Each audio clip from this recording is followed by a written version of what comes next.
Para avanzar en qué es seguridad por diseño y cómo se diferencia de la seguridad por tecnología, una cosa simpática es también, primero, ponernos de acuerdo en qué es seguridad, ¿no? Porque claro, le llamamos seguridad como si dijéramos, bueno, yo hago deporte ya, pero ¿qué tipo de deporte? Porque cada deporte tiene, o el deporte tiene distintas especialidades y cada especialidad tiene sus capacidades. Lo mismo pasa en seguridad. ¿Seguridad es solo tecnología? Evidentemente no. La seguridad, en términos grandes, tenemos la seguridad basada en el conocimiento, la seguridad basada en el diseño y la seguridad basada en la tecnología. Las tres son seguridades. Y se identifican cuando tengo con muchas cosas más, pero yo he querido aquí poneros mensajes directos y claros. Si yo tengo un plan informativo de los gestores y de los usuarios y una guía de usuario, no un manual, que se confunde muchas veces, toma la guía de usuario y le doy los catálogos comerciales de los proveedores y el manual, infumables. No, una guía de usuario no tiene nada que ver con un manual, como todos bien sabemos, pero no aplicamos. Entonces, si quiero trabajar la seguridad por conocimiento, para tener conciencia, conseguir que los usuarios usen bien el sistema, pues tengo que tener un plan formativo y tengo que tener una guía de usuario. Y el plan formativo no puede ser en cápsulas concentradas, tiene que ser pues a la medida de las capacidades de asimilación de cada una de las personas que tienen que asimilar ese conocimiento. La seguridad por diseño se identifica con hábitos, vigilancia natural, resistencia de la envolvente e interfaz de usuario. Eso lo vamos a ver un poco más adelante, ya más en detalle. Y la seguridad por tecnología, pues esa es la que más conocemos, es la más fácil de implantar, tiene que ver con la concatenación de anillos combinando seguridad física, electrónica y lógica. Es la más fácil de implantar, digo, porque solo necesitamos tener o argucia comercial o presupuesto, no tiene mucho más, porque hoy en día prácticamente pues, hay tecnología por todos los lados, ¿no? Y incluso empieza a ser muy difícil diferenciar una tecnología de otra, unos profesionales de otro. Y también se confunde concatenación con agrupación de anillos. La concatenación tiene una metodología que tiene que ver con la defensa en profundidad, es una técnica de hacer, pero bueno, en principio, siempre y cuando se respete la concatenación de anillos combinando física, electrónica y lógica, se puede decir que estamos trabajando en seguridad por tecnología.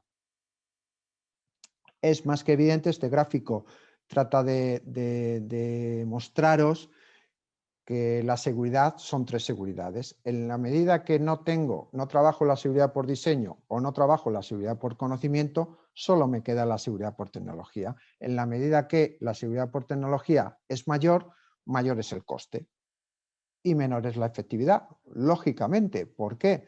Porque no hay el presupuesto suficiente cada año durante los próximos 10 años o 20 años, lo que dure ese inmueble, para mantener toda la cacharrería que heredo cuando realizo el proyecto. Entonces, el equilibrio bonito para considerar efectividad, rendimiento e inversión es siempre el proyecto que aúna diseño, tecnología y conocimiento. Y en la medida que la tecnología está equilibrada, no es el principal, sino que está equilibrada, en esa misma medida es cuando los conceptos de coste, de efectividad y de rendimiento, digamos que los manejamos más a nuestro favor. Bien, como os decía antes, por entrar un poquito en detalle, muy rápido también, para dejar tiempo a preguntas, sobre la seguridad por diseño en concreto, estos 4 pilares, como os decía, hábitos, vigilancia natural, envolvente, interface, pues los hábitos, bueno, poco que decir, todos sabemos que necesitamos al usuario. Lo necesitamos de nuestra parte, tanto al gestor como al usuario, a las personas. Y los hábitos son difíciles de cambiar. sobre todo si no se ha trabajado la conciencia. No se pueden imponer con procedimientos, porque podemos intentarlo, pero el resultado ya lo hemos visto. Además, cuando trabajamos la seguridad por diseño, la parte de hábitos, estamos trabajando no solo hacia afuera, porque estas personas tienen hábitos de seguridad hacia el intruso, estamos trabajando hacia adentro y estamos trabajando también la conciencia de ser responsable y de hacer las cosas bien, del uso, algo que llamamos en seguridad por diseño, llamamos el uso debido. Entonces, trabajar los hábitos, hay que respetar una serie de parámetros, hay metodología concreta, hay pasos concretos que hay que seguir y bueno, es el primer pilar porque todos sabemos que los hábitos son hábitos y procedimientos, pero mayoritariamente hábitos son la primera línea de defensa, no es la tecnología. Los hábitos son la primera línea de defensa de cualquier sistema de seguridad. La vigilancia natural es el segundo pilar de la seguridad por diseño. La heredamos del CEPTED. Aquí estamos heredando las bondades que nos enseña CEPTED, porque claro, algo que se vigila de forma natural, que no tiene penumbras, que no tiene desniveles, que no tiene oclusiones, pues no necesita cámaras, porque se vigila de forma natural. La vigilancia natural, el ver y ser visto, es altamente disuasoria, es natural, es económica y es una de las grandes revoluciones que tiene que pasar la seguridad en general para hacerla más exitosa, por no decir más rentable y más efectiva. La resistencia de la envolvente. Bueno, pues la seguridad por diseño también, después de tantos años de tecnología y de muchos cacharros electrónicos, pues recupera el concepto de la seguridad pasiva, que en España pues llevamos casi 2 décadas olvidado. Nos hemos olvidado de que la seguridad pasiva cumple una función de retardo, de demora, de disuasión muy importante, obliga al desplazamiento, obliga al esfuerzo físico y cognitivo, obliga a la notoriedad. Son valores que en los años 80 los teníamos y bueno, las modas han hecho que nos olvidáramos de ello. Y bueno, se habla mucho ahora de la seguridad pasiva para la ciberseguridad, ¿no? ¿Cómo contrarrestar la ciberseguridad? Pues una de los grandes desarrollos es con seguridad pasiva. Bueno, ¿quién no lo iba a decir? Total, que la seguridad por diseño considera la seguridad pasiva, considera la resistencia de la envolvente, que puede ser un rack de comunicaciones, puede ser una vivienda, puede ser una nave, puede ser un entorno grande, pequeño, reducido, cualquier cosa que tenga que ver con retener, demorar, impedir. Y el interface de usuario, que no es otra cosa que precisamente la tecnología. Pero la tecnología entendida como concepto de usabilidad, porque no hay nada más importante que el usuario entienda la forma en la que tiene que usar esta tecnología. Y los interfaces, las plataformas de usuario, las apps, depende si estamos hablando en el residencial, si estamos hablando en el corporativo, si estamos hablando en infraestructuras estratégicas, son muy, muy importantes. Más allá de la convergencia, más allá de la integración, porque integración no significa interface de usuario como lo entendemos como usabilidad. Integración, muchas veces estamos integrando cosas que no deberían integrarse, pero bueno, ya las tenemos aquí y hay que hacer lo posible porque funcionen. Pero eso genera también un problema al usuario. Entonces, en la seguridad por diseño, diseñamos también cómo debería ser ese interface del usuario. Bueno, y el último bloque, cuando hablamos de seguridad por diseño, este último año que hemos hablado mucho con distintos compañeros y profesionales, siempre me piden, ponnos ejemplos concretos o cómo sabemos si estamos en seguridad por diseño o seguimos todavía en seguridad por tecnología. Bueno, Pues hay algunas, yo siempre digo, pues, hombre, lo que hemos aprendido en seguridad, evidencias e indicios. Pues, ¿cuáles son las evidencias? Las evidencias son, ¿hemos considerado la forma del edificio o del entorno o ya nos lo han dado hecho? Como decía antes Eduard, heredamos el edificio ya hecho. ¿Hemos tenido la posibilidad de cambiar funciones? La función de ciertas áreas peligrosas en espacios públicos o viceversa. Hemos tenido la oportunidad de entrevistar a las personas, al usuario nativo, conocer sus hábitos, intentar ver qué hábitos pueden ser cambiados, qué hábitos podemos integrar en el diseño, qué hábitos pueden ser automatizados, qué hábitos tienen que ser manuales o no. No conocemos ni siquiera al usuario, sino que hablamos con un intermediario, el que nos ha contratado. Creemos que hemos evitado cargas y errores. Tenemos la evidencia de que hemos evitado con nuestro diseño cargas y errores de forma temprana, porque es algo que hace la seguridad por diseño. Hemos mejorado la efectividad de una tecnología en concreto. Según la heredamos del proveedor, nosotros hemos hecho algo para mejorar esa efectividad. La hemos medido. Muchas veces yo les digo, ¿medís la efectividad de vuestros diseños? Yo sé perfectamente, por lo menos en los sitios donde he estado y en los sitios donde me han permitido hacer algunas pruebas, por ejemplo, cuando hablamos de seguridad residencial, los proyectos de seguridad residencial que se hacen están en torno al 12, el 18% de efectividad sobre un 100%. Si tuviéramos en cuenta, se tiene en cuenta en un algoritmo que tiene en cuenta hasta 85 parámetros, donde por supuesto también está el conocimiento del usuario, la formación que ha recibido, no solo la tecnología.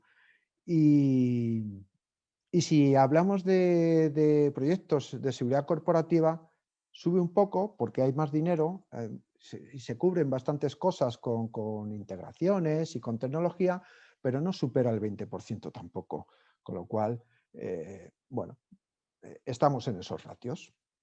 Y también algunas evidencias más es si tenemos la evidencia de saber si hemos reducido drásticamente algunos costes asociados, tanto en la compra, y no porque hayamos apretado al proveedor, sino porque realmente hemos diseñado de una manera más eficaz y por ende no hemos traspasado, que es una cosa también muy habitual en la seguridad por tecnología. Como me va a apretar el compras, pues estoy licitando, pues bajo los precios en origen porque ya lo cobraré en los próximos 10 años, multiplicaré por 2 o por 3 porque el cliente estará cautivo y en mantenimientos y en upgrades y en licencias, pues recuperaré la bajada multiplicada por 3 que he tenido que hacer para la licitación. Esto es una práctica habitual no digo nada que no sepamos, quizás lo verbalizo, pero nada más. Es una práctica habitual en la seguridad por tecnología. Esas son las evidencias, pero bueno, y para llegar a las evidencias tengo que haber concluido el proyecto, pero ¿me puedes decir qué indicios me pueden hacer ver que estoy trabajando en seguridad por diseño? Bien, pues hay algunos muy importantes y muy evidentes. Os destaco 3 o 4 los más importantes.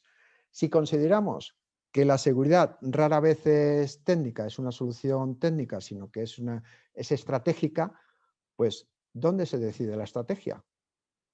¿En qué fase? Claramente se decide en la primera fase, en la fase estratégica, donde están en la mesa sentados los inversores, la propiedad, incluso el usuario. Desde luego la estrategia no se decide en la última fase, donde está la constructora, los integradores de sistemas, los industriales. Ahí no se decide. Ni siquiera se decide en la fase intermedia, la fase de ejecución. Hay veces que el arquitecto en la fase de ejecución también está en la fase previa de estrategia, depende del tipo de proyecto. Entonces, depende de dónde tú estés, tú ya sabes que heredas algo que no vas a poder cambiar cosas, por lo tanto, solo podrás trabajar seguridad por tecnología, o ya sabes que estás en una fase embrionaria donde sí que podrías trabajar la seguridad por diseño y, por lo tanto, generarle muchísimas bondades, beneficios a los usuarios, a los inversores. Otro indicio es preguntarte si estás diseñando el tráfico, porque en seguridad por tecnología estamos acostumbrados a analizar el tráfico para entender el edificio, mientras que en la seguridad por diseño lo que hacemos es precisamente diseñar el tráfico para influir en la seguridad. Entonces, ¿estás diseñando circulaciones, tanto horizontales o verticales, o ya no puedes, porque ya está todo construido? ¿Diseñas discontinuidades, cortafuegos físicos, corredores de paso, atacables? ¿Has diseñado la formación necesaria para los gestores y los usuarios, o tampoco? Bueno, y así hay una lista, como os decía antes, bastante concreta y larga, también larga, en la que vas clicando y cada una de estas cosas te va generando un porcentaje de efectividad en el diseño. En la medida que diseñas el tráfico, pues estás más cerca a estar trabajando dentro del paraguas de la seguridad por diseño. Otro indicio muy importante, y este es muy simpático porque llevamos también décadas con este problema, el ángulo ciego. Pues, ¿quién se encarga del ángulo ciego? Porque en la ingeniería, el proyecto de seguridad, aquí seguridad entendemos que tiene que ser electrónico, entonces se lo adjudicamos a una ingeniería de electrónica, pero bueno, y toda la visión de puertas de evacuación, procedimientos, circulaciones, diseño constructivo, pues es cosa del arquitecto o de la arquitecta, que algunas veces sí que lo hace y otras veces pues lo deriva a su vez a una constructora, que su único objetivo es construir, cobrar e ir a por otra obra. Entonces, claro, ¿dónde está la usabilidad, la funcionalidad, la interoperabilidad de las cosas, la normalización de todos los componentes que juegan en el proceso del acceso, del cierre, de la evacuación? ¿Estás diseñando el ángulo ciego o no? O heredas, como decía Eduard, heredas el edificio y bueno, le podré poner cámaras, le podré poner algunos vigilantes, algunas barreras, pero no sé si mucho más. Otro indicio, el cuarto indicio que yo os diría es, ¿estás considerando la capacidad de asimilación de las personas que tienen que recibir esta formación? Porque las personas somos finitas y tenemos lo que se llama la saturación del aprendizaje, en la medida que es una cosa que nos tenemos que hacer ver, porque en la medida que le vamos metiendo más tecnología a nuestros proyectos, estamos aumentando la necesidad de asimilación de aprendizaje de las personas, que cada vez tienen menos, porque cada vez tienen más carga, en muchos casos están desmotivadas, no bien pagadas, y bueno, y que el día da para lo que da. Entonces, claro, tú sabes que estás haciendo seguridad por diseño cuando estás pensando todavía con el edificio sin construir, o sea, en plano, ya estás pensando quién lo va a usar, quién lo va a gestionar, y estás pensando en esa capacidad de esas personas para asimilar todo lo que le va a venir. En ese momento ya estás pensando en ese fin último. Entonces, si tienes la capacidad de considerar la capacidad, valga la redundancia, de asimilación, también es un indicio de que estás trabajando también la seguridad por diseño. Y este es muy simpático. En seguridad no se conoce este símbolo. En Design Thinking es fundamental y en arquitectura también en muchos procesos de diseño se conoce. Es la iteración. ¿Iteras? Bueno, pues no, normalmente no se itera. Normalmente lo que se hace es que se recibe un proyecto, tenemos 3 meses, 1 mes o 6 meses para ejecutarlo, y dentro de 3 o 4 meses hemos hecho 1 o 2 reuniones y nosotros como ingeniería hacemos nuestro proyecto, lo redactamos con nuestros mejores criterios, tiempos y bueno, conocimientos, y entregamos un cartapacio de 50 hojas o 300 hojas, dependiendo. Bueno, eso no es seguridad por diseño. La seguridad por diseño es aquella que vas iterando cada semana, cada paso, cada decisión que das tiene que estar validada por el usuario experto, el usuario nativo. Y una vez que se valida, se continúa. Y si es en esa iteración, iterar es volver hacia atrás, es volver a cambiar, volver a reconsiderar otras posiciones, otras ideas y no avanzar en base en un pensamiento endogámico, sino en base a una necesidad, porque no nos olvidemos que estamos construyendo para un tercero, para esas personas. Y si no les preguntamos a esas personas qué les parece cada una de las decisiones que vamos tomando, no estamos iterando, estamos simplemente haciendo un desarrollo de ingeniería tradicional. Y tenemos un orden, seguimos un orden, empezamos por la y terminamos por la última, o empezamos por la B, pasamos a la C, luego subimos, luego bajamos porque hay prisas, porque han cambiado los criterios, porque no me da tiempo.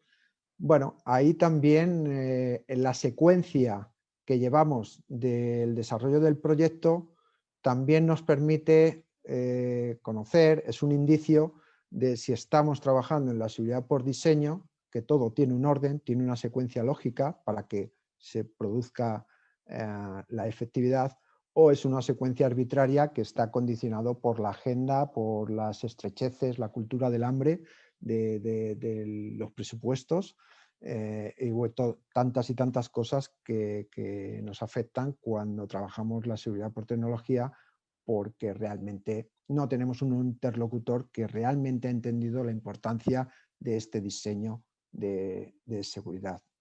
Por último, si yo trazara, a mí me gusta mucho hacer gráficos para intentar ver dónde hay océanos rojos y océanos azules y dónde hay gap. Entonces, si yo trabajara aquí, veis, pues bueno, he puesto algunas cosas de la transversalidad, algunas situaciones, las características del producto, los servicios de integración, las consultorías que venden servicios de integración de tecnología, usabilidad, mantenimiento y utilidad, protocolos de custodia en implantación, cómo de inmersabilidad es el producto, persona y entorno, la capacitación de las personas, sostenibilidad y propósito social. Y yo trazar una línea de interés del ciudadano medio, pues vemos que tenemos aquí un pico que sí que está cada vez más interesado en la usabilidad de las cosas, en el mantenimiento que va a costarme y en la utilidad. Empieza también a tener un nivel elevado de protocolos, custodia en la implantación, en la cadena de implantación, producto, persona y entorno, cómo conjuga todo esto, quién me está atendiendo, quién se va a encargar, quién hay aquí detrás después de que todo esto termine, si es sostenible. Y también, cada vez más, empezamos a tener interés por el propósito social de las empresas que contratamos. Sin embargo, si yo trazara la línea, bajo mi opinión, y pido todo, bueno, con el máximo respeto para todas las partes, la línea que yo entiendo del sector, y en el sector incluyo a las empresas profesionales, pero también a los legisladores, ¿no? Todo lo que tiene que ver con el sector productivo de la seguridad, vemos que siguen, que su inversión, su interés de inversión está en las características del producto y en integrar productos que a lo mejor deberían dejar de ser integrados, y cada vez, y ya la curva va bajando, usabilidad y mantenimiento pues, no están muy interesados porque, como digo, el mantenimiento, la recuperación del margen en los próximos años forma parte de la estrategia de no pocas empresas.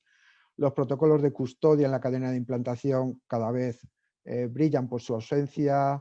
Bueno, veis, la tendencia es bajísima, capacitación de las personas, pues bueno, es un, eh, es un grito ya, un alarido, el tema de dejemos de vender diplomas, de tener diplomitis y empecemos a hacer capacitaciones a las personas, porque es que así no vamos a ningún lado, ¿no? Sostenibilidad casi nada y propósito social, bueno, sí que empieza a haber algunas empresas que de forma bueno, inicial, incipiente, empiezan a tenerlo en cuenta. ¿Y qué ocurre si trazara la línea de interés del delincuente?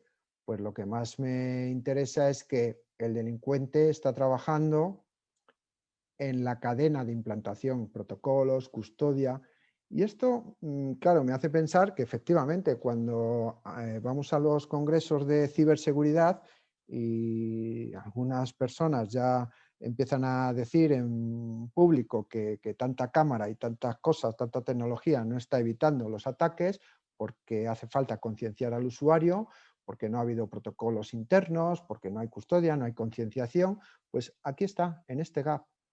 Claro que no lo hay, porque no lo estamos trabajando. Y entonces ahí se aprovecha, ese es un gap muy importante del delincuente. A mí me gusta este gráfico porque me hace ver dónde estamos, o más o menos dónde estamos. Seguramente que nos juntamos 10 profesionales y cambiaríamos algunos ratios, con toda seguridad, pero desde luego hay algo muy evidente, que hay un gap muy importante entre el interés del ciudadano, lo que necesita la sociedad como concepto de protección sostenible en el tiempo y lo que está haciendo actualmente el sector, en España al menos. Y por terminar, de momento solo deciros, cuando me preguntan, bueno, ¿y esto quién lo está implantando? Pues yo solo conozco en España dos corporaciones que estén trabajando en la seguridad por diseño, uno es Brian y otro es la corporación de Genoma del Robo, que son 20 empresas. Genoma del Robo está de momento solo se dedica a seguridad residencial, no hace instalaciones corporativas, pero bueno, son estos, Brian es un sello internacional de calidad, de construcción sostenible, y esto también lo que me hace algunos compañeros me hace pensar y me hace reflexionar en que será difícil, como lo cambiemos, que seguridad, los directores, directoras o el entorno de la seguridad lidere la seguridad por diseño. Yo creo más bien que será la arquitectura o el entorno construido, la construcción sostenible, porque ha entendido mucho mejor que nosotros que esto tiene que cambiar. Ellos ya han empezado con el gráfico que os ponía al principio de la sostenibilidad, de la eficiencia de las viviendas y de los edificios, y está muy cerca de entender que los edificios, que la construcción, pues también tiene que tener un concepto de protección, de seguridad, y ¿por qué no? ¿Por qué no lo pueden diseñar ellos desde sus estudios y que los directores y directoras de seguridad o, bueno, las empresas de seguridad sean simplemente ejecutores y gestores, pero que no tomen decisiones? Y por último, bueno, pues cumple también con las 5 megatendencias de la nueva sociedad, un poco de forma general, no más datos. La seguridad por diseño reduce y por lo tanto solo me da algo útil.